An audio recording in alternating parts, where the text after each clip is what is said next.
C'est grâce à vos dons volontaires et réguliers que nous pouvons faire ce travail.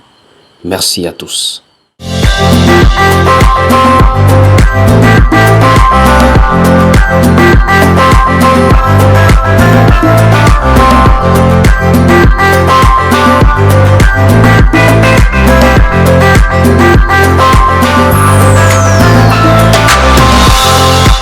Donc hier, comme je disais, nous avons vu plusieurs points par rapport à ce thème. La femme ne doit pas enseigner dans l'église du Seigneur Jésus-Christ.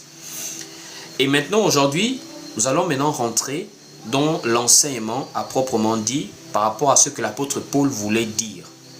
Lorsque l'apôtre Paul va dire « Je ne permets pas à la femme d'enseigner, ni de prendre de l'autorité sur l'homme, mais qu'elle soit soumise dans le silence, etc. » Et il dit maintenant « Car Adam a été formé le premier, Ève ensuite, et ce n'est pas Adam qui a été séduit, ce n'est pas l'homme, c'est la femme qui, séduite, s'est rendue coupable de transgression. » Donc, il faut maintenant qu'on puisse comprendre réellement où l'apôtre Paul tient cet enseignement, sur quelle base l'apôtre Paul le soutient-il. Ainsi, nous allons prendre le livre de 1 Timothée chapitre 2 à partir du verset 10, à partir du verset même 11. 1 Timothée chapitre 2, dès le verset 11, on va aller lire. Donc 1 Timothée chapitre 2 au verset 11, il est écrit ici, dans 1 Timothée chapitre 2 au verset 11 à 12, en descendant en tout cas. Donc 1 Timothée chapitre 2 dès le verset 11. Que la femme écoute l'instruction en silence, avec une entière soumission. Je ne permets pas à la femme d'enseigner, ni de prendre de l'autorité sur l'homme, mais elle doit demeurer dans le silence. Car Adam a été formé le premier, Ève ensuite. Et ce n'est pas Adam qui a été séduit, c'est la femme qui, séduite, s'est rendue coupable de transgression. Elle sera néanmoins sauvée en devenant mère si elle persévère avec modestie dans la foi, dans la charité et dans la sainteté. Alors, l'apôtre Paul va dire que la femme ne doit pas enseigner dans l'église ni prendre de l'autorité sur l'homme. Et il va le dire en disant que c'est parce que l'homme a été formé le premier, Ève ensuite. Et il va encore dire, ce n'est pas l'homme qui a été séduit, c'est la femme qui, séduite, s'est rendue coupable de transgression.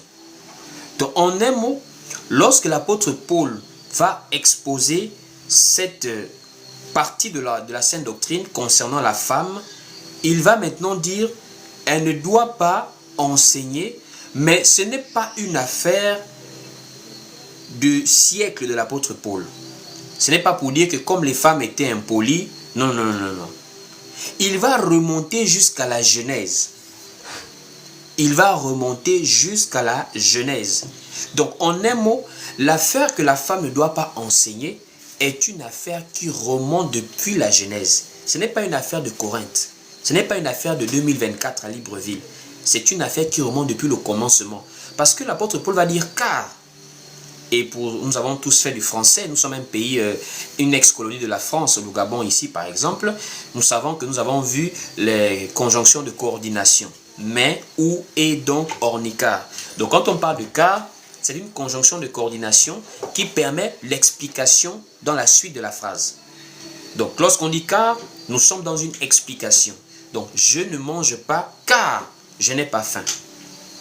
Je reviens tard car il y a eu embouteillage. Donc l'apôtre Paul dit, je ne permets pas à la femme d'enseigner ni de prendre de l'autorité sur l'homme car. Donc la suite est maintenant l'explication de l'interdiction de la femme à enseigner. Il dit car Adam a été formé le premier. C'est ça que Paul dit clairement. Donc, lorsque Paul va maintenant prendre cette explication, il remonte maintenant à l'ordre de la création. L'apôtre Paul va donner deux argumentations. La première argumentation, c'est l'ordre de la création. La position de l'homme et la position de la femme lorsqu'ils ont été formés. Il ne dit pas créer, il dit former. Parce que la formation de l'homme et de la femme sur la terre a eu un ordre hiérarchique. L'homme et la femme n'ont pas été formés de la même manière et au même moment. Donc l'apôtre Paul, en disant que la femme ne doit pas enseigner dans l'église, ni prendre l'autorité sur l'homme, il dit car Adam a été formé le premier, Ève ensuite. Donc il est en train de montrer la supériorité d'Adam par rapport à l'ordre de la création.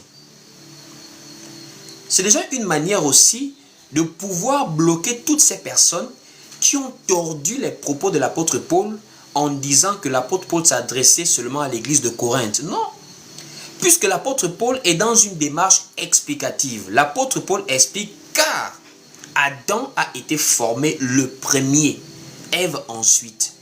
Donc la position d'Adam sur Ève par rapport à la création est l'une des raisons pour lesquelles l'apôtre Paul est clair qu'elle ne doit pas avoir de l'autorité sur l'homme. Mais parce que l'homme est le supérieur de la femme dès la création, dès la formation des deux sexes sur la terre.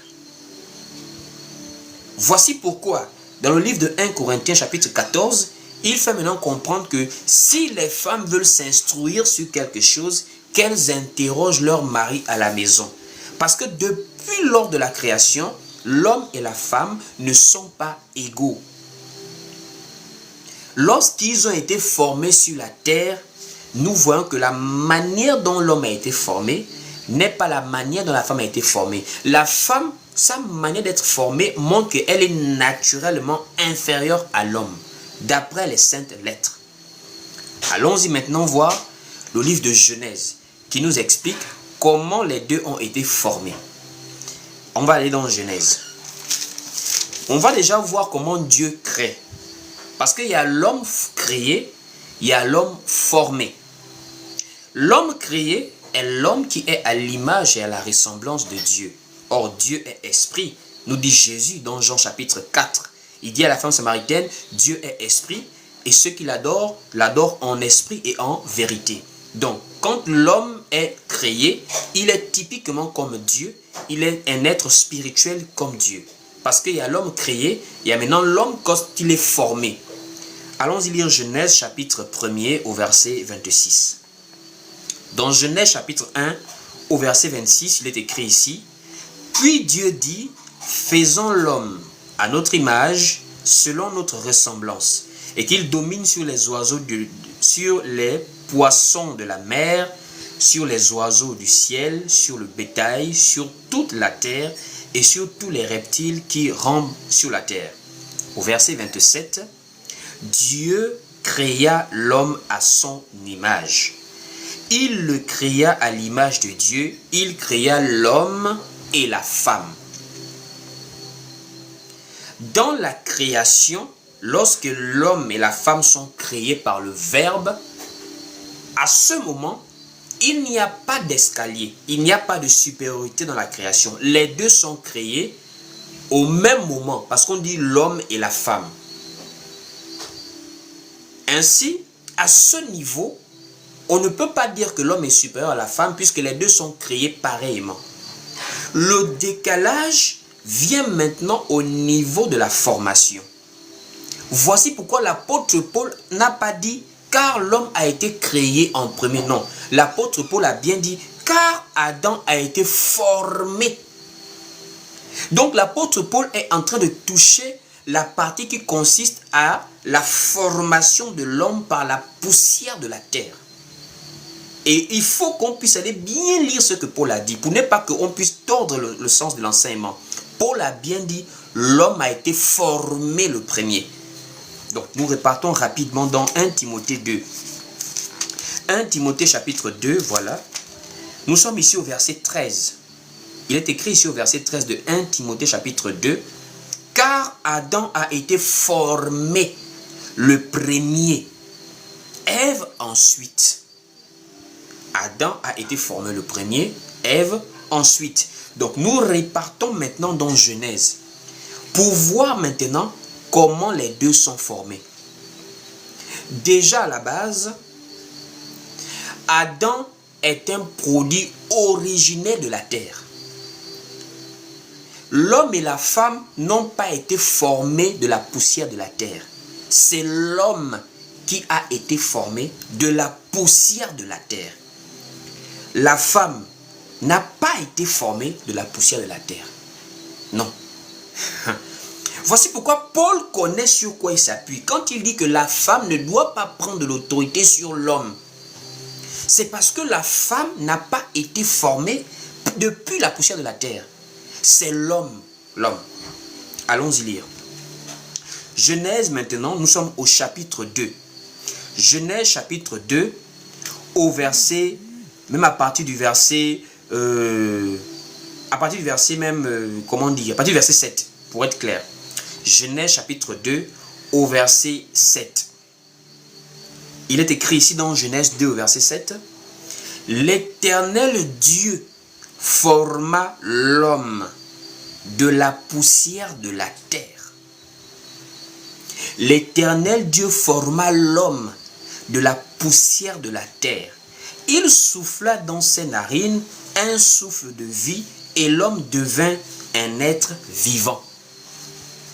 Donc l'homme, sexe masculin, est le seul être humain qui a été formé de la poussière de la terre. Maintenant, la femme, comment a-t-elle été formée? La femme n'a pas été formée de la poussière de la terre. La femme a été prise d'une côte de l'homme. Voici pourquoi lorsqu'on forme la femme, il est précisément écrit une être semblable qui lui ressemble. Donc la femme en réalité, elle a été formée sur la base de l'homme. Mais l'homme, quand il est formé, il est recouvert de la poussière de la terre. Mais la femme, quand elle est sortie de l'homme, c'est pour lui ressembler. Alors, il est écrit ici, dans Genèse maintenant, chapitre 2. Genèse chapitre 2, au verset 21 à 22. Genèse chapitre 2, du verset 21 à 22. Si le frère ou je ne sais pas qui veut le numéro, attendez à la fin. À la fin, on donne toutes les adresses, les WhatsApp et tout ça. Donc, attendez juste à la fin. Donc, Genèse 2, du verset 21 à 22. Écoutez ce qui est écrit. Alors, l'Éternel Dieu fit tomber un profond sommeil sur l'homme, qui s'endormit. Il prit une de ses côtes et referma la chair à sa place. L'Éternel Dieu forma une femme de la côte qu'il avait prise de l'homme et il l'amena vers l'homme. Donc, l'homme vient de la terre, mais la femme vient de l'homme. Voici pourquoi l'apôtre Paul va encore préciser cela dans 1 Corinthiens chapitre 11, que la femme a été créée à cause de l'homme, mais l'homme n'a pas été créé à cause de la femme. L'apôtre Paul va montrer le décalage qui existe entre l'homme et la femme depuis la formation. Donc depuis la venue sur la terre, il y a une différence entre l'homme et la femme, ce qui montre l'inégalité, la supériorité de l'homme sur la femme et l'infériorité de la femme sur l'homme. C'est là depuis la création. Allons-y lire 1 Corinthiens chapitre 11. 1 Corinthiens au chapitre 11. Allons-y lire. Nous sommes dans le livre de 1 Corinthiens au chapitre 11. Nous sommes ici dans 1 Corinthiens chapitre 11. Au verset 9. À partir du verset 8 à 9. 1 Corinthiens chapitre 11. Du verset 8 à 9. Il est écrit ici. En effet, l'homme n'a pas été tiré de la femme, mais la femme a été tirée de l'homme. Donc ce que Paul dit dans Timothée, que la femme ne doit pas enseigner, elle ne doit pas prendre l'autorité sur l'homme, c'est parce que l'apôtre Paul se réfère à l'origine des deux êtres humains. que depuis leur origine, l'homme est supérieur à la femme. Depuis leur formation. Et il dit ça aux Corinthiens, que l'homme n'a pas été tiré de la femme, mais la femme a été tirée de l'homme. Au verset 9, écoutez. Et l'homme n'a pas été créé à cause de la femme, mais la femme a été créée à cause de l'homme. À cause de l'homme. Donc ça montre clairement que le fait de pouvoir mettre sur le même piédestal l'homme et la femme dans l'église de Dieu en termes de service, en termes de travail pour Dieu, c'est purement diabolique. C'est purement anti-parole de Dieu parce que la formation, servir Dieu c'est charnel, nous sommes sur la terre. Le salut c'est l'âme, mais le service c'est la chair qui nous permet de prêcher l'évangile. Or la chair là, depuis la formation des deux premiers êtres humains, l'homme est supérieur à la femme. Voici pourquoi même dans le cas du mariage, Dieu lui-même, il dit à Ève, tes désirs se porteront vers ton mari, mais il dominera sur toi.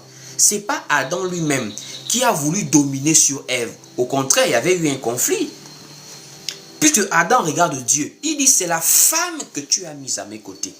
Adam prend la responsabilité de tout jeter sur Ève. Le mécontentement d'Adam.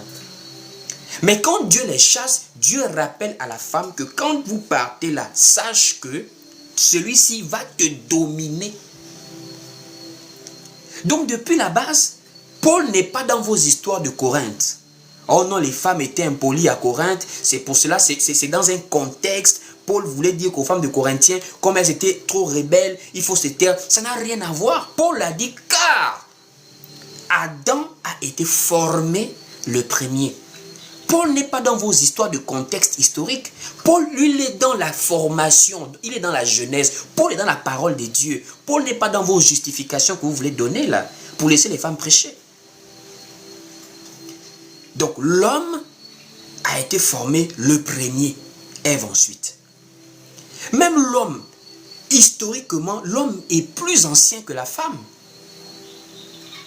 L'homme a vécu sur la terre, la femme n'était pas là. Lorsque Dieu dit que tu ne mangeras pas de l'arbre de la connaissance du bien et du mal. Lorsque Dieu dit tu ne mangeras pas de la connaissance du bien et du mal, le jour que tu en mangeras, tu mourras. Mais Ève n'était pas là. C'est l'homme qui enseigne à la femme.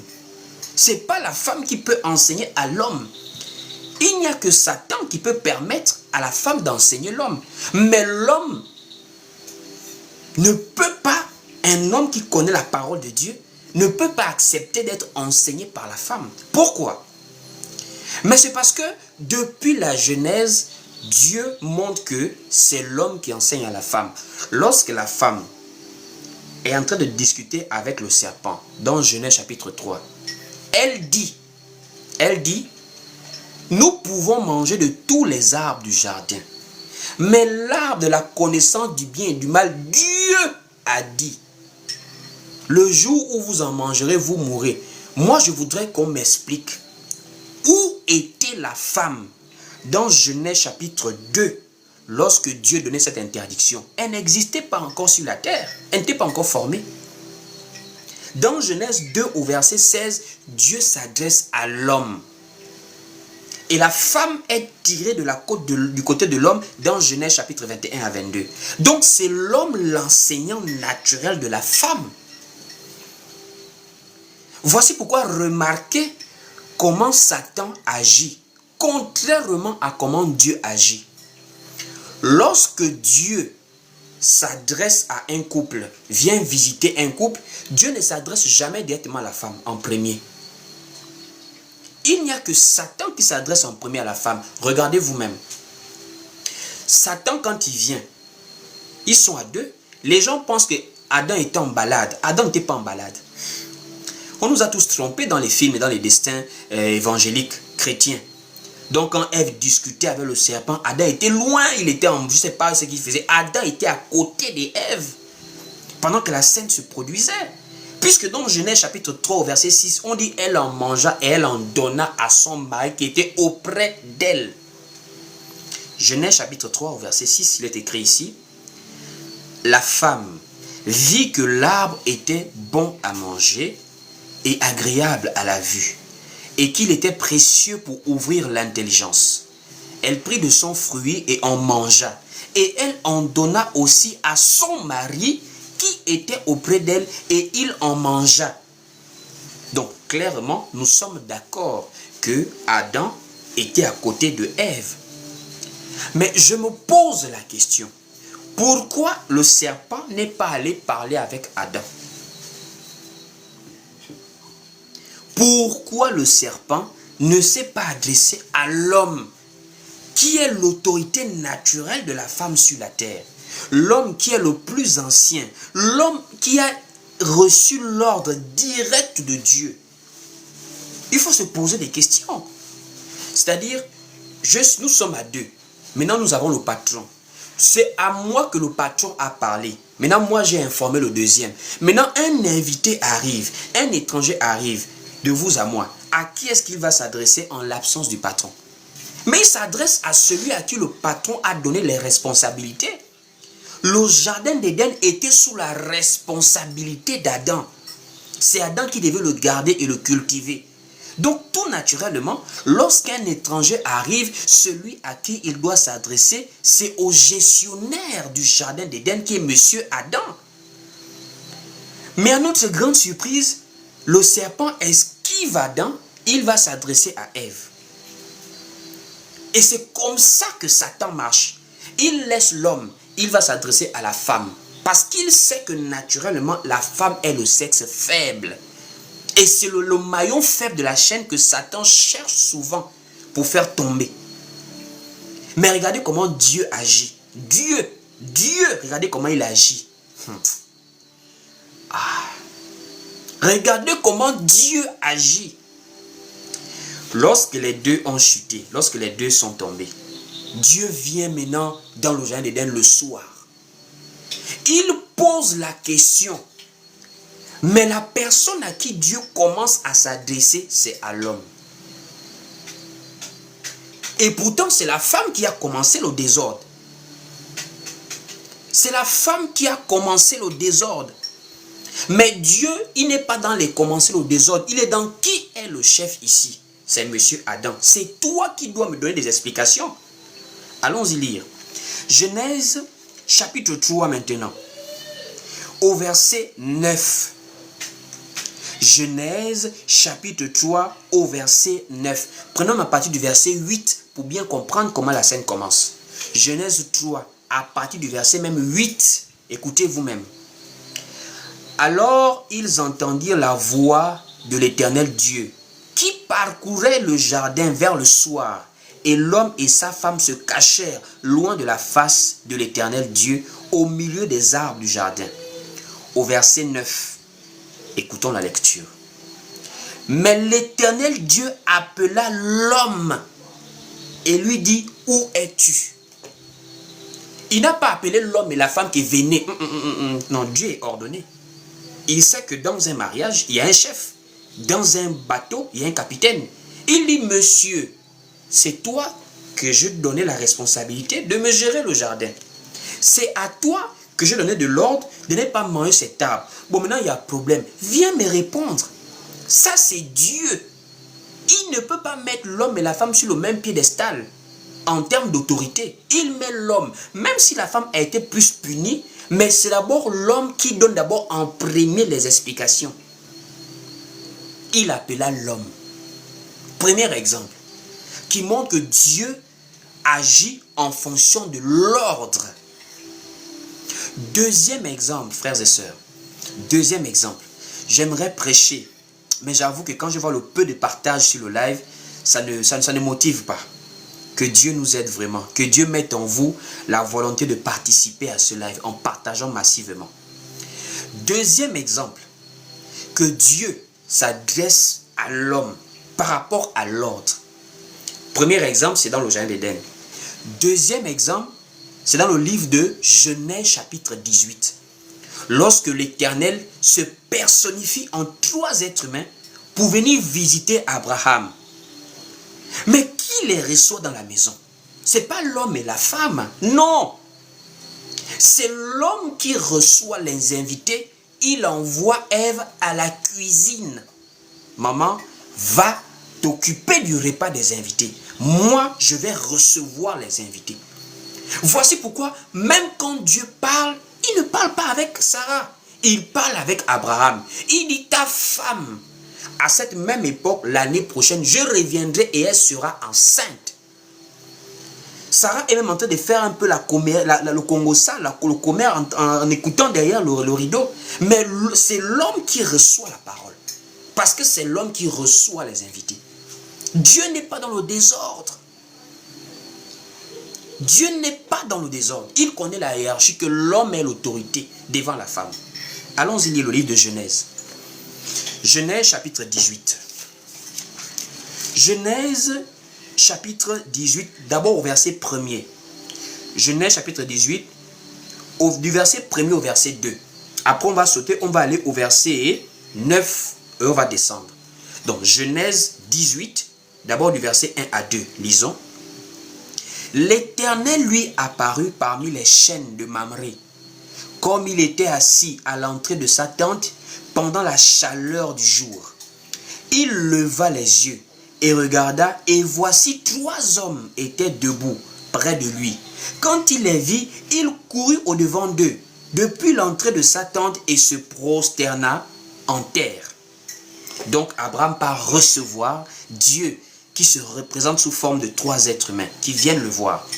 Au verset 9, on descend même calmement, on va voir comment Abraham envoie Sarah à la cuisine. Abraham n'est pas dans les pasteurs de nos jours, les pasteurs qui montrent les femmes. Ça veut dire un pasteur, il glorifie la femme devant les gens. Il glorifie la femme devant les gens. Madame Yvette, je prends juste la petite minute de vous répondre. Vous savez, je ne discute pas avec les femmes, parce que vraiment, je vous respecte en tant que femme. Nous sommes dans une société où le respect doit être mutuel. Mais vraiment, vous n'avez ni la compétence, ni le niveau de vous adresser à un live comme celui-ci. Allez, si vous avez un pasteur qui peut discuter, il vient, il partage le live, il fait la demande et il monte. Ce que vous faites là, à la limite, c'est de la distraction. Vous voyez un peu? Voilà. Donc, partagez le live à un pasteur qui viendra et qui viendra m'affronter sur le live sur la base des Écritures. Vraiment, vous là, vous voulez juste nous amener à déborder, mais on ne va pas vous suivre, on ne va pas se perdre, on va continuer l'enseignement. Donc, vous voyez, une fois que Abraham reçoit les invités, il va envoyer Ève à la cuisine. On descend ici au verset 3. Et il dit, Seigneur, si j'ai trouvé grâce à tes yeux, ne passe point, je te prie, loin de ton serviteur. Permettez qu'on vous apporte un peu d'eau pour vous laver les pieds et reposez-vous sous cet arbre. J'irai prendre un morceau de pain pour fortifier vos cœurs. Après quoi, vous continuerez votre route. Car c'est pour cela que vous passez près de votre serviteur. Ils répondirent, fais comme tu l'as dit. Abraham alla promptement dans sa tente vers Sarah et dit, vite, 3 mesures de fleurs de farine pétrie et fait des gâteaux. Et Abraham courut à son troupeau, prit un veau tendre, etc. Donc vous voyez ce qu'il dit à Ève, il dit à Sarah, il dit Sarah, vite, prépare vite. Parce que là, il faut recevoir les invités.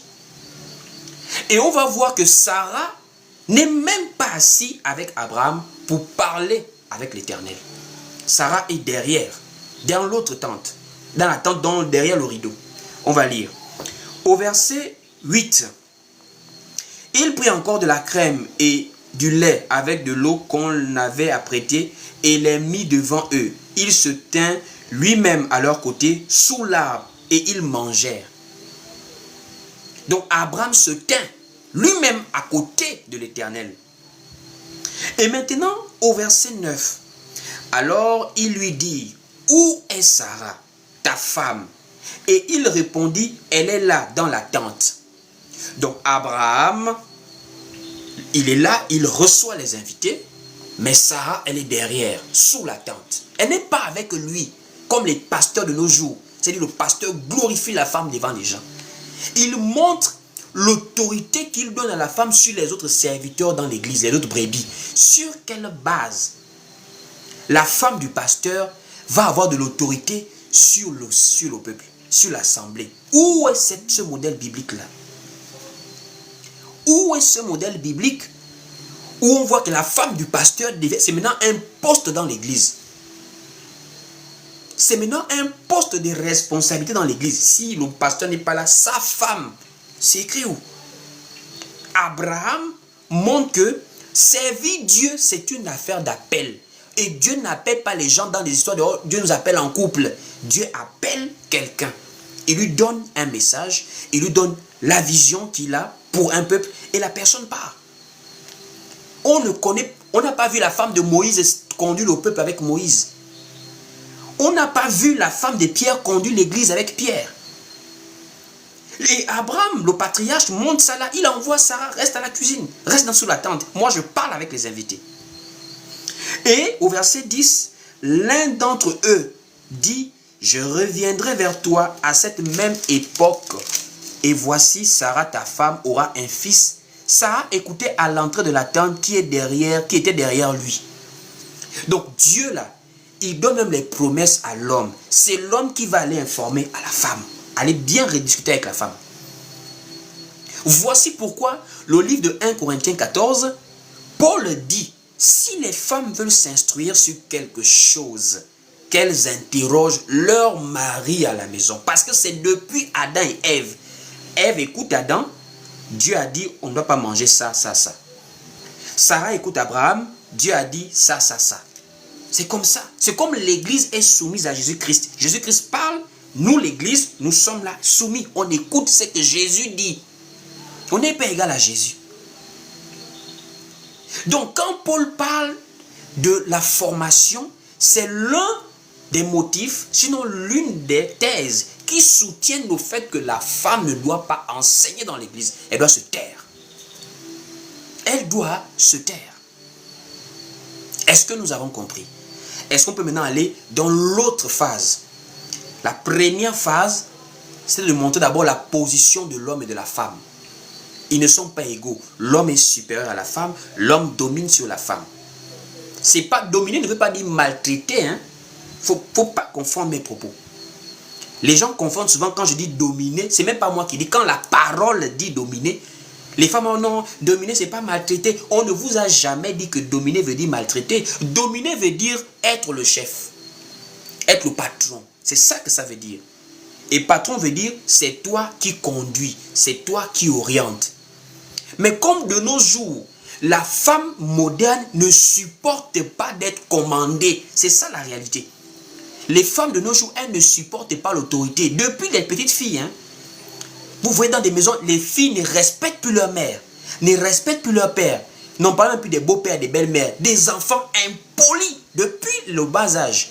Donc quand elle arrive à être une femme, elle ne peut pas supporter que l'homme la commande. Parce que depuis son propre père, elle n'est obéissée par son père. C'est ça la réalité. Nous avons accepté le modèle occidental où le père et la fille disputent. Papa parle, la fille répond. Ah, je ne suis pas d'accord, papa. Elle ferme la porte, plaque. Donc ma propre maison, ma porte que moi j'ai acheté pour placer. Toi, mon enfant, tu viens me fermer la porte, plaque. C'est ma chambre, il ne faut pas rentrer. C'est ce modèle que les enfants ont pris de nos jours. Donc quand la fille voit ce modèle, ah ça c'est la bonne famille, il y a le dialogue, papa ne commande pas, chacun a le droit dans la maison. Ce n'est pas ce modèle que nous avons dans la Bible. Le modèle biblique, c'est l'ordre. Paul a dit, Dieu n'est pas un Dieu de désordre, mais de paix, comme dans toutes les églises des saints. De la même manière que l'homme est le chef dans sa maison, le mari est le chef de la femme, Christ est le chef de l'église, Dieu est le chef suprême. Ça veut dire que c'est une affaire d'ordre, ce n'est pas une affaire de maltraitance, c'est l'ordre. Donc ça c'est le premier point sur lequel l'apôtre Paul parle, que attention, sachez-le que vous n'êtes pas les égales des hommes, vous les femmes, qui voulez faire tout dans l'église. L'homme prêche, toi tu prêches. L'homme baptise, toi tu baptises. L'homme parle avec autorité, toi tu parles avec autorité. C'est diabolique de voir ça dans une église. La femme doit rester dans sa position de soumission, de calme, de retenue, de modestie dans l'église. Le deuxième point, c'est le point du problème de Genèse. Le problème de la transgression. Allons-y lire. 1 Timothée chapitre 2, on repart encore là-bas, c'est la base même de l'enseignement ce soir. 1 Timothée 2, nous partons maintenant prendre le deuxième motif qui amène Paul à dire la femme ne doit pas enseigner dans l'église. On va lire. 1 Timothée au chapitre 2. Il est écrit ici dans 1 Timothée chapitre 2, à partir du verset 14. 1 Timothée 2 au verset 14. Il est écrit ici, et ce n'est pas Adam qui a été séduit. C'est la femme qui, séduite, s'est rendue coupable de transgression. Ça commence à être un peu profond cette affaire-là. Paul dit, vous connaissez ce qui s'est passé dans Genèse, non? Vous êtes au courant que Adam et Ève ont mangé l'arbre de la connaissance du bien et du mal. Et ils sont tombés dans le péché. Et ils ont été chassés. Mais Paul entre dans un détail que beaucoup de gens n'ont pas vu. Paul dit, attention. Attention. Dans l'affaire que les deux là sont tombés là, ce n'est pas les deux qui sont tombés qui ont ouvert la porte. Parce que les deux sont tombés, les deux ont mangé. Mais attention, qui a ouvert la porte au péché? Ce n'est pas l'homme. Puisque être séduite veut dire être conquise, être gagnée, avoir été prise dans le piège. Paul enlève l'homme de cette affaire-là. Paul dédouane l'homme de la cause du péché. Paul dit, ce n'est pas l'homme qui a été séduit. En un mot, Paul lave l'homme de la cause du péché. Et Paul présente la vérité cachée qu'en réalité, c'est la femme qui s'est rendue coupable de transgression. C'est très grave cette affaire-là. Donc quand on voit l'homme et la femme, les deux n'ont même pas la même dimension au niveau de l'origine du péché, devant la parole. L'homme a certes péché avec la femme, les deux ont été souillés, mais la personne qui a été séduite, c'est pas l'homme, c'est la femme. Et en étant séduite, elle s'est rendue coupable de transgression. Or, la transgression, c'est quoi? Allons-y déjà voir premièrement comment elle a été séduite. Et comment elle-même, elle va le reconnaître devant Dieu. Parce que Dieu va poser la question à l'un et à l'autre. Toi, pourquoi tu as fait ça? Toi, pourquoi tu as fait ça? Donc, Paul n'est pas en train d'inventer. Ève va être la première personne, le premier être humain à conjuguer le verbe séduire. Elle va dire, le serpent m'a séduite et j'en ai mangé de ce fruit-là. Donc Ève, elle-même va dire, Paul, tu as raison, c'est moi qui ai été séduite, pas l'homme. Allons-y dans Genèse chapitre 3 pour voir les responsabilités de la chute depuis l'origine. Allons-y lire. Genèse au chapitre 3. Genèse au chapitre 3, il est écrit ici, à partir du verset 11. Genèse chapitre 3, à partir du verset 11. On descend maintenant. Il est écrit ici. Et l'Éternel Dieu dit, qui t'a appris que tu es nu? Est-ce que tu as mangé de l'arbre dont je t'avais défendu de manger? Au verset 12. Au verset 12, l'homme répondit, la femme que tu as mise auprès de moi m'a donné de l'arbre et j'en ai mangé. Donc en un mot, Adam n'a pas directement été gagné par la séduction. Mais Adam est comme quelqu'un qui a suivi dans le péché. Adam, c'est un suiveur. Ève a déjà été séduite, Ève a déjà consommé le mal et elle vient le donner à Adam. Donc Adam, lui, il prend, il suit ce que sa femme a fait. Mais celle qui a admiré, celle qui a été conquise, celle qui a été séduite par le péché, par la séduction, par le diable, c'est Ève. Et elle va le répondre, elle va le reconnaître elle-même. On y va ici, au verset 13. Au verset 13, et l'Éternel Dieu dit à la femme, pourquoi as-tu fait cela? La femme répondit, le serpent m'a séduite et j'en ai mangé. Le serpent m'a séduite et j'en ai mangé. Mais donc pour la raison, quand Paul a dit, ce n'est pas l'homme qui a été séduit, c'est la femme qui, séduite, s'est rendue coupable de transgression. La femme reconnaît avoir été séduite. Paul va maintenant dire, en reconnaissant qu'elle a été séduite par Ève, donc c'est la femme qui ouvre le péché au monde. C'est la femme qui est séduite et qui prend la responsabilité de consommer l'arbre. Voici pourquoi le livre de Genèse chapitre 3 au verset 6 nous montre qu'elle a admiré le mal. Genèse 3 au verset 6. On dit ici, la femme vit que l'arbre était bon et agréable, était bon à manger et agréable à la vue, et qu'il était précieux pour ouvrir l'intelligence. Elle prit de son fruit et en mangea. C'est Ève qui a admiré l'arbre, qui a vu que c'était bon à manger, c'était agréable à la vue, c'était précieux pour ouvrir l'intelligence. Ève a pris le fruit de l'arbre. On dit ici, elle prit de son fruit. Donc c'est Ève qui ouvre la porte. Et Paul dit, elle se rend coupable de transgression. Et la transgression, c'est quoi? C'est maintenant ce que l'apôtre Jean va nous définir dans le livre de 1 Jean. Allons-y maintenant lire 1 Jean. 1 Jean, allons-y lire dans 1 Jean. Pour voir maintenant la transgression. 1 Jean, chapitre 3, au verset 3 à 4. Prenons même le livre de 1 Jean, chapitre 3, dites-moi au verset 4. 1 Jean 3, au verset 4. 1 Jean, chapitre 3, au verset 4, il est écrit ici. Quiconque pêche transgresse la loi. Le mot transgression est déjà quelque part là. On dit quiconque pêche transgresse la loi, et le péché est la transgression de la loi. Paul a dit, en étant séduite, elle s'est rendue coupable de transgression. Qu'est-ce que Ève avait transgressé? Ève a transgressé la loi. Quelle loi? L'interdiction de manger l'arbre de la connaissance du bien et du mal. Et Jean dit ici, le péché,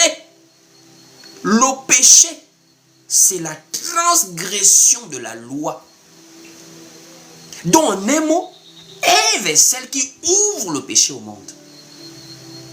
C'est ce que Paul dit dans 1 Timothée chapitre 2, que la femme ne doit pas prêcher dans l'église. Elle ne doit pas enseigner. C'est depuis Genèse. La femme a ouvert le péché au monde. Elle a été séduite. Vous voyez ce qui s'est passé dans Genèse. Donc l'affaire que la femme ne prêche pas, c'est une affaire profonde. Profonde. Et même Ève a ajouté à la parole de Dieu. Est-ce que vous le savez qu'Ève a ajouté à la parole? Parce que, attention avec certains détails. C'est dans les détails là que nous, on comprend la révélation de la parole. Il y a le gros plan, il y a les détails. On sait que Adam et Ève sont tombés, mais est-ce qu'on connaît les détails de la chute? Ève s'est rendue coupable de transgression. Ève a ajouté à la parole de Dieu. En quoi? Le verbe manger est un verbe très important dans les Écritures. Pourquoi? Parce que c'est par le verbe manger que le péché est rentré. C'est par le verbe manger également que la vie revient à l'homme. C'est-à-dire c'est par le verbe manger qu'on retourne à Dieu. C'est par le mangement, c'est par le fait de manger qu'on s'est éloigné de Dieu. c'est par le fait aussi de manger qu'on se rapproche de Dieu. Regardez, Dieu dit à l'homme, ne mange pas l'arbre de la connaissance du bien et du mal. Le jour où tu en mangeras, tu mourras. Donc le manger de Genèse, chapitre 2, conduit à la mort. Mais il y a quelqu'un qui a amené le même verbe en disant, je suis le pain de vie. Il faut manger ce pain pour avoir la vie éternelle. Jésus-Christ. Donc le même verbe manger qui a conduit à la mort, c'est le même verbe manger qui conduit à la vie en Jésus-Christ. Donc Adam en mangeant a conduit à la mort. Christ en le mangeant, il nous conduit à la vie. Voici pourquoi Paul parle de la mort et de la résurrection. Adam a apporté la mort par le manger et Christ apporte la vie par le manger. Donc le verbe manger est un verbe capital. Et c'est le seul verbe que Dieu utilise dans l'interdiction. Tu ne pourras pas manger. Le jour où tu en mangeras, tu mourras. Souvenez-vous de l'interdiction. On va reprendre Genèse chapitre 2 au verset 16 pour écouter bien l'interdiction. Genèse 2 au verset 16. Il est écrit ici. L'Éternel Dieu donna cet ordre à l'homme. Tu pourras manger de tous les arbres du jardin, mais tu ne mangeras pas de l'arbre de la connaissance du bien et du mal, car le jour où tu en mangeras, tu mourras. Le verbe manger, manger, manger. C'est comme Jésus avait utilisé que le verbe manger, manger. Il faut manger ma chair, il faut boire mon sang, je suis le pain de vie. Quiconque mange de ce pain aura la vie. Le verbe manger, manger, manger. Mais regardez ce que Ève a fait. Lorsque Ève va discuter avec le serpent, en dehors du verbe manger, Ève va aller ajouter un autre verbe que Dieu n'a pas dit. Le verbe toucher. Écoutez vous-même la réponse de Ève au serpent. Genèse chapitre 3. Nous sommes ici au verset 2 à 3. Écoutez la lecture posément. Genèse 3, du verset 2 à 3. Il est écrit ici. La femme répondit au serpent, nous mangeons du fruit des arbres du jardin. Mais quant au fruit de l'arbre qui est au milieu du jardin, Dieu a dit, vous n'en mangerez point et vous n'y toucherez point de peur que vous ne mouriez. Est-ce que Dieu a utilisé le verbe toucher dans Genèse 2 au verset 16 qu'on a lu tout à l'heure là? Le verbe toucher, on ne connaît pas ça. Nous, on sait qu'il s'agit de manger. Parce qu'il y a le Sauveur qui va aussi utiliser le verbe manger pour nous redonner la vie. Parce qu'en dehors de l'arbre de la connaissance du bien et du mal, il y avait aussi l'arbre de vie dans le jardin. Mais Ève, je ne sais pas si c'est l'émotion. Ève va maintenant dire on ne mange pas, on ne touche pas. Automatiquement, Ève est attrapée par Apocalypse. Puisque dans Apocalypse chapitre 22, la parole nous dit de ne pas ajouter ni retrancher à la parole. Donc en réalité, il y a eu un désordre d'Ève dans Genèse. Ève a foutu un désordre là-bas. Le fait qu'une femme se mette en avant, ça a amené le monde dans le chaos. Adam n'aurait pas pu faire un désordre comme ça. Mais le fait d'avoir laissé Ève discuter avec le serpent, voici le désordre qu'elle a sémé. Aller ajouter la parole de Dieu, être séduite, commencer à admirer l'arbre. Allons-y voir Apocalypse chapitre 22, à partir du verset 18. Comment la parole dit de ne pas ajouter ni retrancher. Et Ève, elle avait ajouté la parole depuis la Genèse. Apocalypse chapitre 22, au verset 18 à 19. Il est écrit ici, je le déclare à quiconque entend les paroles de la prophétie de ce livre. Si quelqu'un y ajoute quelque chose, Dieu le frappera des fléaux décrits dans ce livre. Et si quelqu'un retranche quelque chose des paroles du livre de cette prophétie, Dieu retranchera sa part de l'arbre de vie et de la ville sainte décrite dans ce livre. Donc, une fois que Ève est tombée avec ce chaos, nous avons compris que Ève, la femme, est un sexe faible. Et le sexe faible devient comme le maillon faible de la chaîne. Voici pourquoi Satan avait calculé Ève. C'est pour cela qu'on a mis Ève sous l'autorité de l'homme. Voici pourquoi après la chute, Dieu rappelle maintenant à la femme, celui-ci te dominera. Pour que tu puisses bien connaître quelle est ta place. Tu es derrière l'homme. Tu n'es pas égal à l'homme.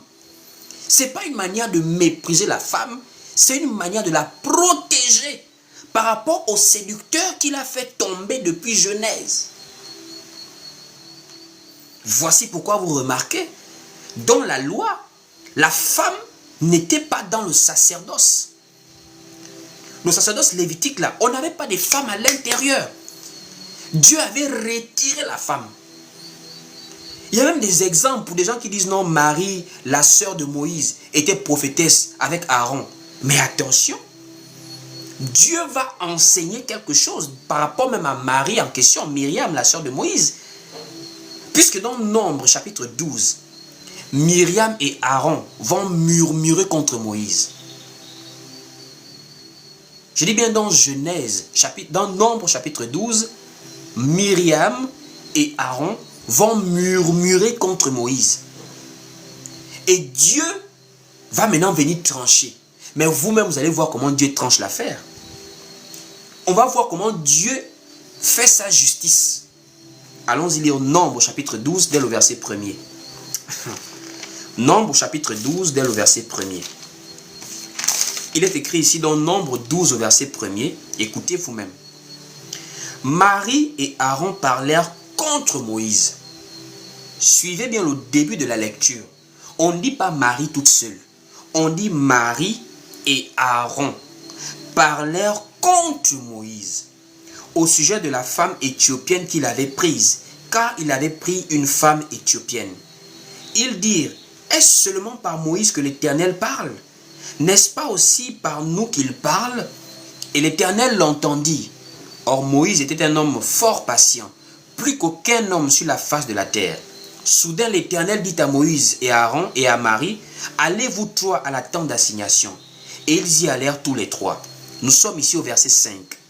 L'Éternel descendit dans la colonne de nuée, et il se tint à l'entrée de la tente. Et il appela Aaron et Marie, qui s'avancèrent toutes les deux.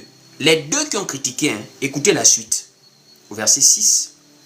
Et il dit, écoutez bien mes paroles. Lorsqu'il y aura parmi vous un prophète, c'est dans une vision que moi, l'Éternel, je me révélerai à lui. C'est dans un songe que je lui parlerai. Il n'en est pas ainsi de mon serviteur Moïse. Il est fidèle dans toute ma maison. Je lui parle bouche à bouche, je me révèle à lui sans énigme, et il voit une représentation de l'Éternel. Pourquoi donc n'avez-vous pas craint de parler contre mon serviteur Moïse?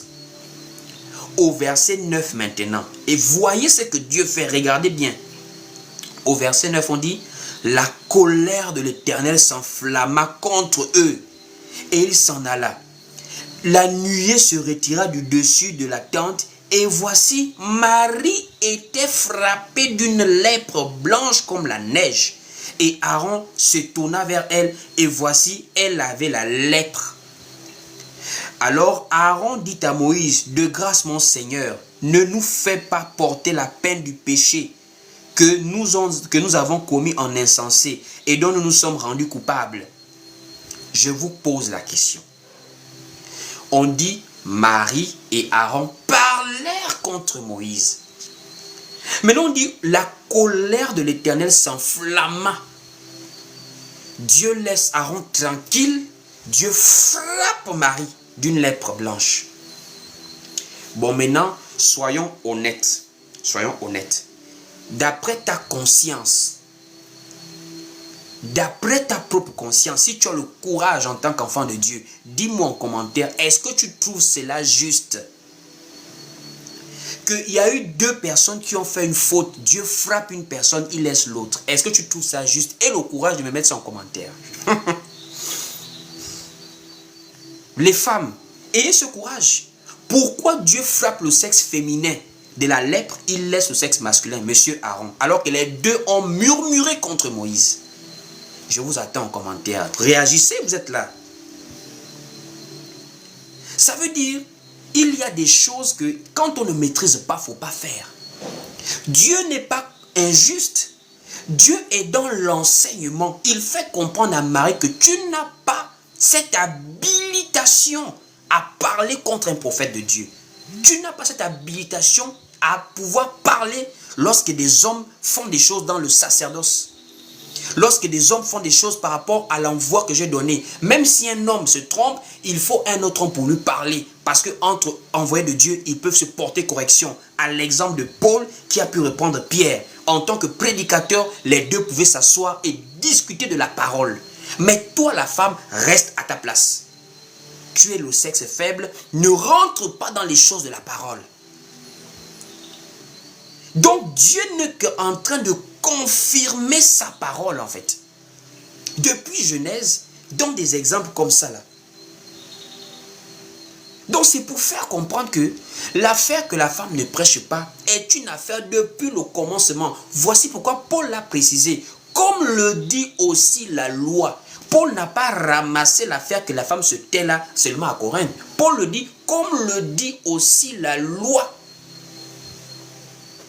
Voici même pourquoi lorsqu'on parlait de prophétesse et prophète, ce n'était même pas la même dimension. Les prophétesses sous la loi avaient l'esprit de Dieu. Elles manifestaient simplement le don de la prophétie.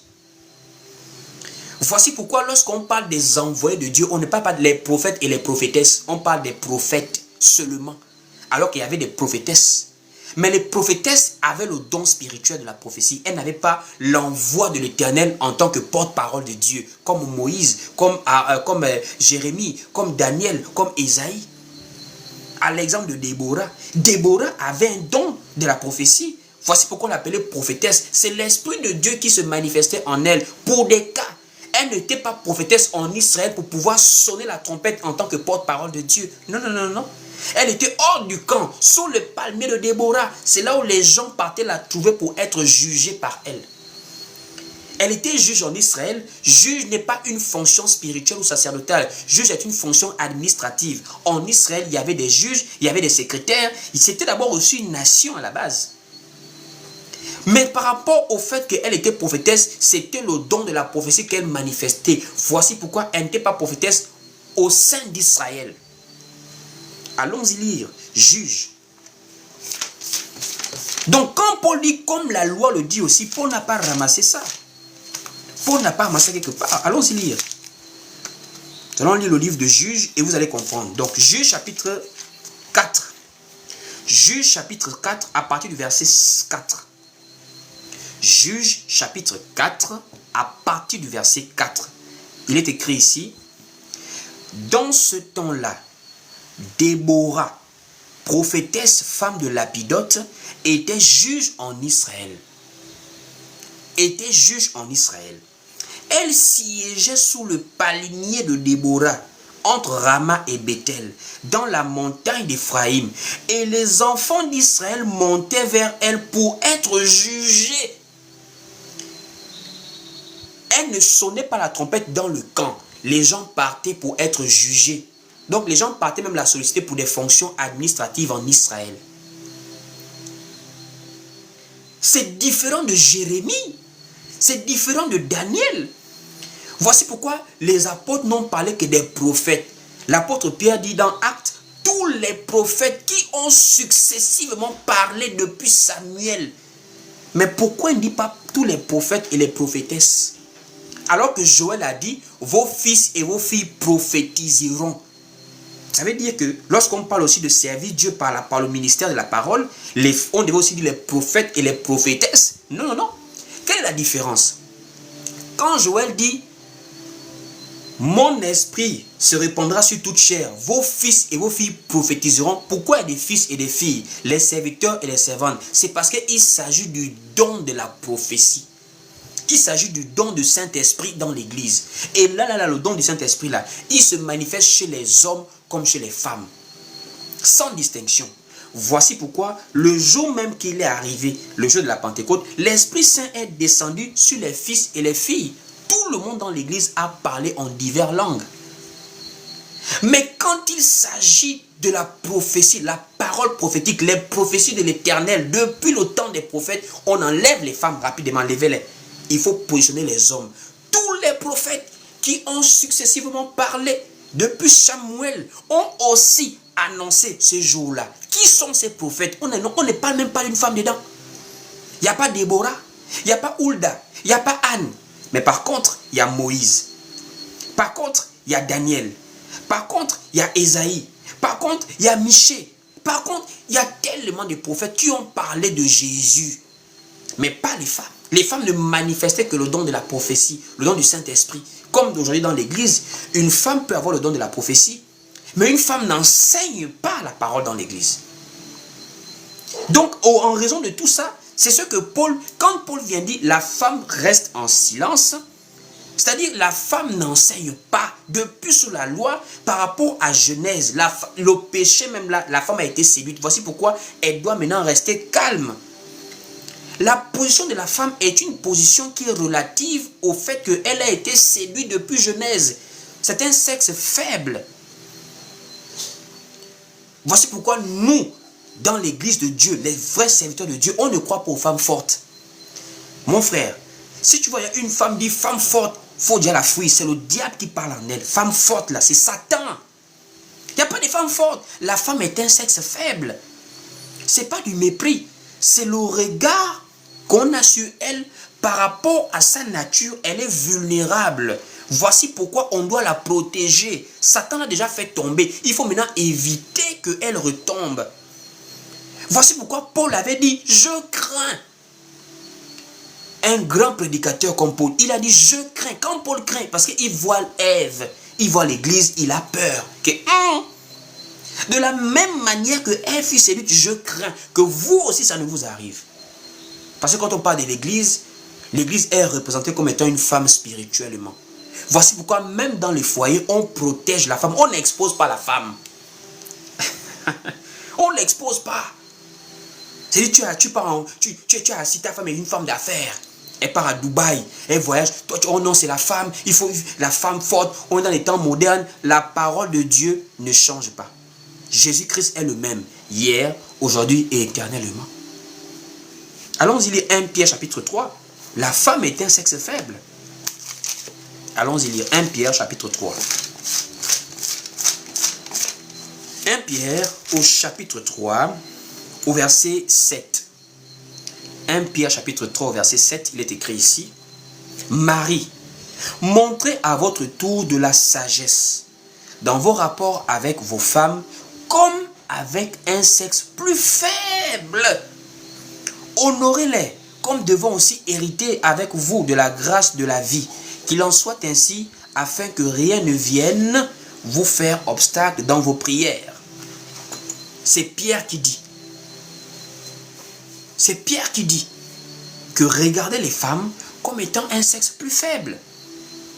Quand on voit quelqu'un de faible, on n'a pas tendance à vouloir l'agresser. On a tendance à vouloir la protéger. Donc les femmes, il ne faut pas penser qu'on a un problème contre vous. On n'est pas là pour pouvoir vous rabaisser. On est là pour pouvoir vous remettre à votre place initiale dans la parole de Dieu. C'est le monde qui est en train de vous déshabiller. Vous ne voyez même pas ça. C'est le monde qui est en train de rendre les femmes de plus en plus sexy. Dans les années 1800, les femmes avaient de longues robes. Après la Seconde Guerre mondiale, avec l'émancipation de la femme et les mouvements féministes en Europe et partout dans le monde, la taille de la jupe est montée jusqu'aux cuisses, jusqu'au slip. Les femmes marchent en slip en Europe, en boxeur, partout. Pourquoi? Satan vous a donné il vous a tendu un piège. Il vous a tendu un piège. L'émancipation. Voilà maintenant les réalités. Beaucoup de femmes aux États-Unis sont maintenant des mères célibataires, femmes fortes. Mais tu finis seul. Parce que dans le programme naturel de l'homme, un homme ne peut pas vivre avec un autre homme comme lui. Voici pourquoi les homosexuels sont des gens pour qui on doit prier. Ne les détestez pas. Ce sont des malades spirituels. Des gens envoûtés, des possédés. Parce que l'homme est comme un lion. Tu as déjà vu un lion aller jouer avec un autre lion pour pouvoir faire l'accouplement avec lui. Le lion, il rougit quand il voit un autre lion. Mais le lion s'adoucit devant la lionne. Parce que c'est l'opposé. C'est comme ça que Dieu a créé les choses. Le mâle et la femelle. Mais un lion ne peut pas vivre avec une lionne qui rugit quand il rugit. Quand le lion ouvre sa gueule, la lionne se calme naturellement. Voici pourquoi beaucoup de femmes frustrées deviennent des coachs. Elle a fini de rater son mariage. L'homme l'a foutu à la porte. Elle devient maintenant coach. Remarquez la majorité des coachs qui vous conseillent, vous les femmes là. Oh non, faut pas accepter. Ce sont des frustrés. Beaucoup sont des divorcés. Elle ne va pas te dire les défauts qu'elle avait dans le foyer. Elle va seulement te dire l'homme était comme ça, l'homme est méchant. Moi je pose la question, nos mamans dans les foyers là, bien que je n'encourage pas la maltraitance, mais je dis la majorité des mariages d'avant duraient pourquoi? Vous pensez qu'elle ne supportait pas de certaines difficultés? Mais la femme avait encore une éducation de valeur pour dire, quand je veux un mariage pour y demeurer. Mais de nos jours, la femme s'est mariée avec la pensée que s'il m'embête, moi je pars. Mais c'est normal. Tu es devenu une poubelle, une pédale, on t'essaye. Poum, poum, poum, après on te décharge. Poum, poum, on te décharge. Pour venir dire demain, c'est mon passé. Il faut accepter l'homme avec son passé, c'est ma vie, c'est pas ta vie. Tu es déjà avarié. Tu n'as plus de valeur. Une femme va en mariage, c'est la virginité, sa valeur. La capacité qu'elle a de se garder propre, saine pour le mariage. Mais toi, on t'a déjà fatigué, tu deviens coach pour pouvoir rendre des femmes rebelles. Pourquoi? C'est le diable qui t'a trompé. Comme le diable avait trompé Ève. Si Ève était une femme qui avait compris le jeu du diable, elle allait se taire pour dire non, parle à Adam. Moi, je ne connais pas, parle avec lui. Mais Ève a voulu faire quoi? La femme forte. Non, mon mari n'est pas là, je représente mon mari. Tu n'as pas à représenter l'homme. Tu n'es pas l'homme. Tu vas le représenter comment? Maman pasteur. Le pasteur part en voyage, c'est maman pasteur qui garde l'église. Mais je ne comprends pas. C'est une entreprise familiale ou c'est l'église de Dieu? C'est une entreprise familiale ou c'est l'église de Dieu? Donc, quand on dit que les femmes ne prêchent pas, c'est pas dans le sens que nous, on a un problème contre les femmes. La parole n'autorise pas la femme de prêcher. Et pour terminer, on va terminer avec Jésus-Christ lui-même. Hier, on a pris Paul, on a pris Pierre, on a expliqué le Saint-Esprit, on a expliqué. Aujourd'hui, on a expliqué aussi depuis Genèse. Mais on termine avec Jésus-Christ lui-même, le roi des rois, le Seigneur des seigneurs, le chef. Quand il parle, nous tous là, on se tait devant Jésus-Christ. Maintenant, prendre Jésus-Christ lui-même, la référence. Qui croit en Jésus-Christ comme moi sur le live? Essayez de me faire montrer que vous êtes là. Est-ce que vous êtes là? Qui croit en Jésus-Christ comme moi? Parce qu'on va maintenant laisser Jésus-Christ nous montrer l'exemple. On veut voir des gens qui croient en Jésus. Parce que on termine cette affaire avec Jésus lui-même. Je ne vois pas assez de Amen.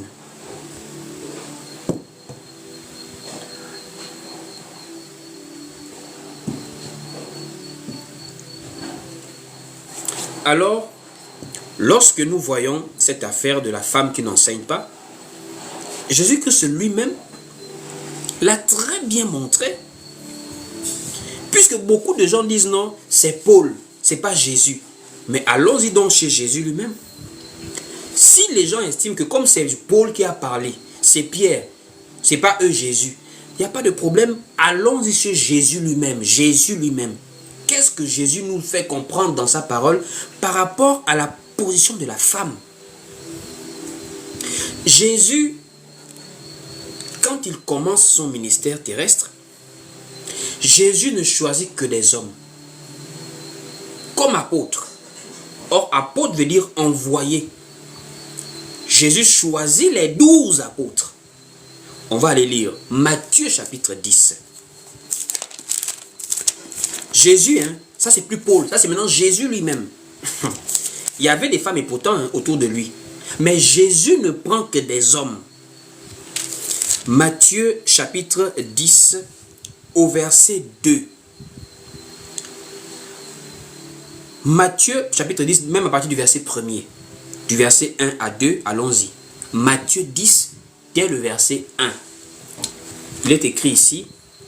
Puis, ayant appelé ses 12 disciples, il leur donna le pouvoir de chasser les esprits impurs et de guérir toute maladie et toute infirmité.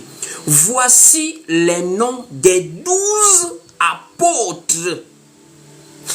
Le premier, Simon, appelé Pierre, et André, son frère, Jacques, fils de Zébédée, et Jean, son frère, etc., etc. On parle Philippe et Barthélemy, Thomas et Matthieu, le publicain, Jacques, fils d'Alphée, et Thaddée, Simon, le Cananite, et Judas, l'Iscariote, celui qui livra Jésus. Tels sont les 12 que Jésus envoya après leur avoir donné les instructions suivantes. Jésus ne choisit que 12.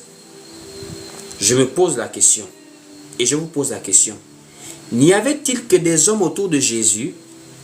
Non. Il n'y avait pas des hommes, il n'y avait pas que des hommes autour de Jésus. On est tous d'accord que la première personne qui était derrière Jésus, qui l'a suivi, c'est sa mère. Puisque sa mère connaissait qui il était. Depuis même sa naissance, sa mère sait qu'elle n'a pas connu d'homme pour qu'il puisse venir au monde. Donc sa mère est bien placée pour être parmi les premiers disciples. Parce qu'elle connaît la nature divine de Jésus. Voici pourquoi c'est sa mère qui le pousse même vers le premier miracle. Parce que sa mère connaît le travail qu'il est appelé à faire. Mais quand même, donc sa mère ne pouvait pas avoir un petit poste là. Non. Sa mère est bien placée. Qui maîtrise Jésus? Celle qui l'a allaité. Celle qui l'a vu grandir. Celle qui l'a aussi un peu éduqué. Que Jésus, non, viens comme ça, il ne faut pas faire ça. Jésus, quand il était petit, c'est sa mère qui le connaît. Mais sa mère n'est pas parmi les 12.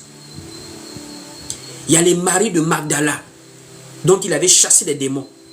Il y avait des femmes autour de lui. Même certaines femmes des responsables à Jérusalem étaient là avec Jésus. Et on va voir ça dans Luc chapitre 8, au verset 1er, pour voir comment, en dehors des hommes, il y avait aussi des femmes qui étaient autour de Jésus.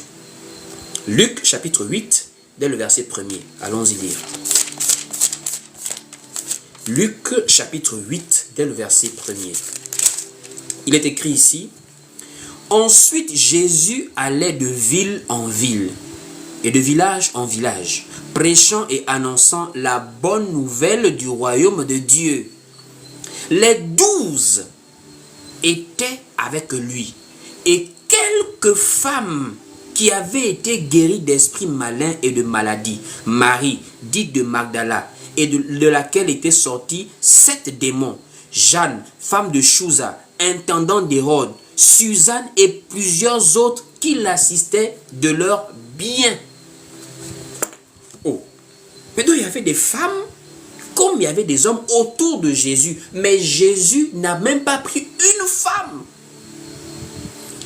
De nos jours, tous les présidents veulent maintenant s'arrimer à la modernité, à l'émancipation de la femme. Dans les gouvernements, les présidents se battent maintenant à faire la parité. Mettre au moins une femme, 30% des femmes, 20% des femmes.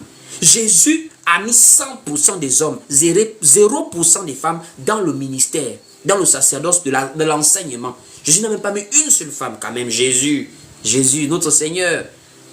Regarde toutes ces femmes qui prêchent pour toi aujourd'hui. Même pas une femme. Jésus dit non. Jésus met que des hommes. Alors que quand on regarde bien son ministère, les femmes soutenaient Jésus plus avec des moyens. Puisque là, ici, on dit plusieurs autres femmes qui l'assistaient de leurs biens.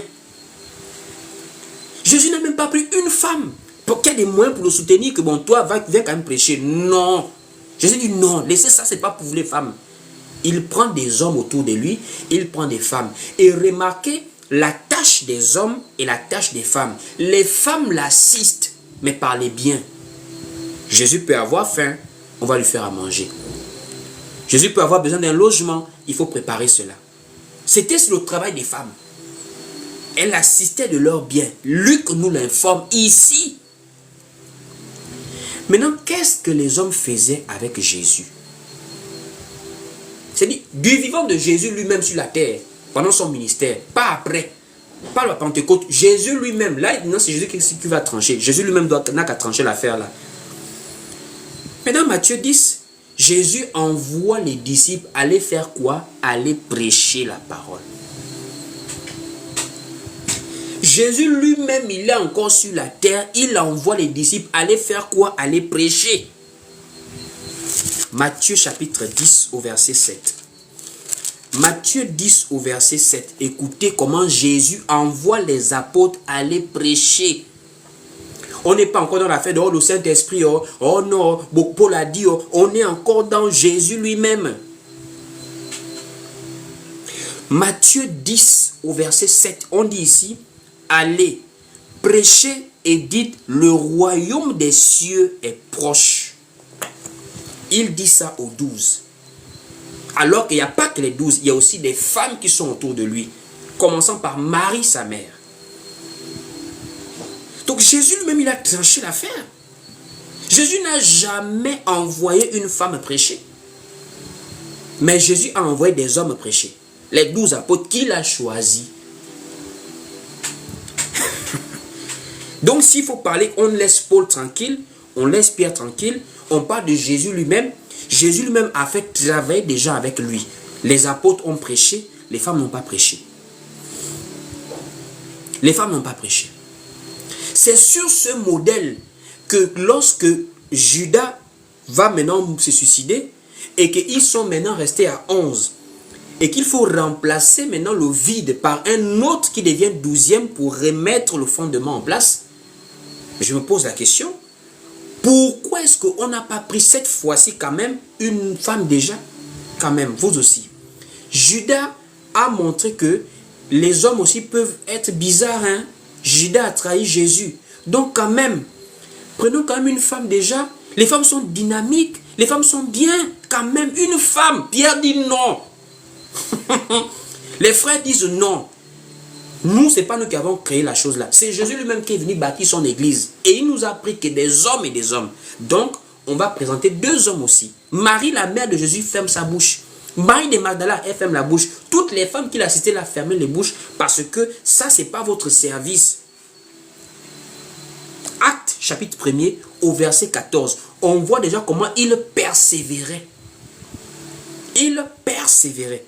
Acte chapitre 1er au verset 14.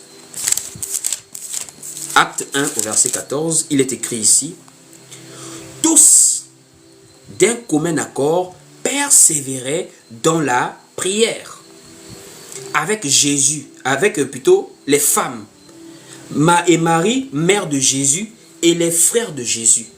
Donc tous persévéraient avec les femmes. On précise que les femmes étaient là. Il y avait même la mère de Jésus, il y avait les frères de Jésus. Mais pourquoi on n'a pas pris une femme là? Non, non, non. On dit on a présenté 2 frères. Pour qu'un puisse remplacer Judas. On vient ici maintenant au verset 23. Même chapitre 1 là. Acte 1 au verset 23. On dit ici, ils présentèrent 2. Joseph appelé Barsabas, surnommé Justus, et Matthias.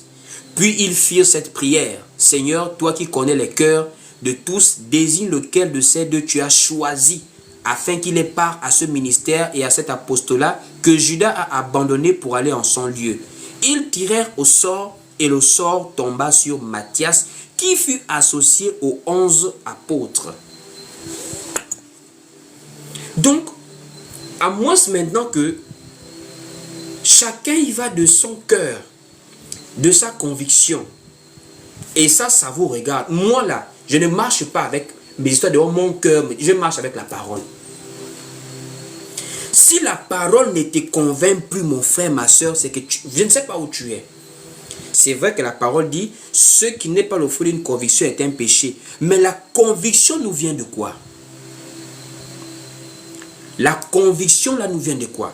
Pour les enfants de Dieu, la conviction nous vient de la parole. Voici pourquoi l'apôtre Paul avait dit, cette parole est certaine et digne d'être reçue. La certitude vient de la parole. Si tu commences déjà à rentrer dans cette affaire que non, moi je ne suis pas convaincu, dans mon cœur, maman, nous quand la parole a déjà dit, quand tu as déjà eu l'écriture, on dit Amen. Même si ça ne te plaît pas, tu dis Amen. Parce qu'il y a maintenant, Satan est maintenant en train de piéger beaucoup de gens. Oh, c'est le cœur. Je ne suis pas convaincu. Pour moi, la femme doit prêcher. Dans mon cœur, continue. Mais nous, là, c'est la parole qui a l'autorité. Même si je ne suis pas vraiment content, tant que la parole a déjà dit, je dis Amen. Tant que l'écriture a déjà parlé, je dis Amen. Parce que ton propre cœur peut te tromper. C'est que tu oublies. Mais la parole, elle est certaine et infaillible. C'est pour dire à plusieurs personnes, vous savez, ne servons pas Dieu par suivisme. Ne vivons pas par suivisme. Suivons Dieu selon sa parole.